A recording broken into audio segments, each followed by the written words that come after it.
Bonjour, je m'appelle Ousmane Ndour, artiste, DJ et beatmaker, manager et membre fondateur du groupe G-Black au Sénégal. G-Black qui organise des battles de rap depuis 8 ans.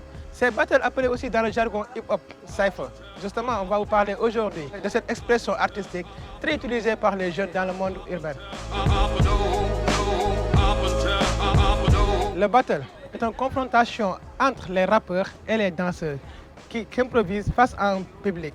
Historiquement, le battle est né dans les années 70 aux États-Unis, à New York. C'était pour permettre aux gangs du Bronx de se défier en dansant ou en chantant au lieu d'utiliser les poings et les armes.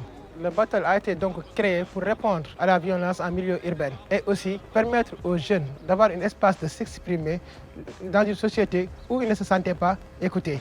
C'est dans les années 90, avec l'événement de la culture hip-hop, que sont apparus les battles en Afrique de l'Ouest. Le battle allie créativité, esprit de compétition et épanouissement. La compétition est théâtralisée. Les rappeurs, ils peuvent s'envoyer des pics, mais ils jouent à se mesurer aux autres. Cela relève du jeu, car les valeurs défendues dans les battles sont la paix, l'amour et l'unité. À la fin, un gagnant est proclamé. Un peu comme dans un combat de boxe, les deux adversaires se font une accolade pour montrer que, au-delà de tous, c'est l'art qui est mis en avant. À côté des rappeurs et des danseurs, il y a plusieurs autres acteurs. Le DJ ou DJ, son rôle est de mixer, de diffuser les sons et d'assurer l'ambiance. Il y a aussi le maître de cérémonie, appelé MC. Son rôle est de présenter les équipes, le déroulement du programme, assurer l'ambiance avec son micro pour encourager les acteurs et créer une interaction entre le public et les artistes. Et enfin, il y a les juges.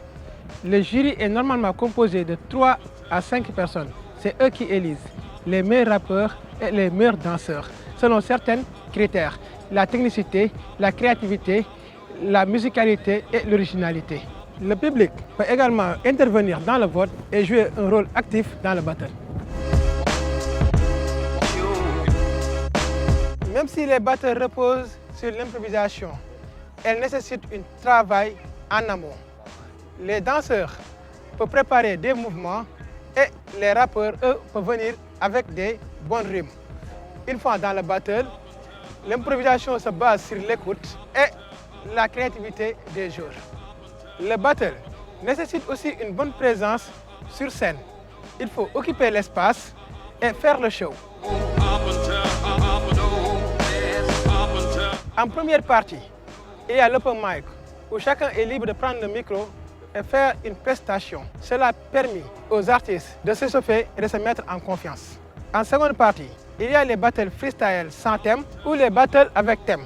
Les thèmes venant du public, du jury ou même du présentateur. Ces thèmes peuvent être les problèmes de la jeunesse, l'immigration, la drogue. Parfois, une rime est imposée. À la fin, le jury vote.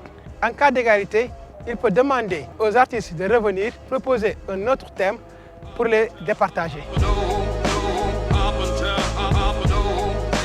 Généralement, le battle se fait dans des espaces fréquentés par les jeunes, les terrains de basket, les carrefours et même dans les rues. Le public est disposé tout autour du aire de jeu pour permettre une interaction avec les artistes.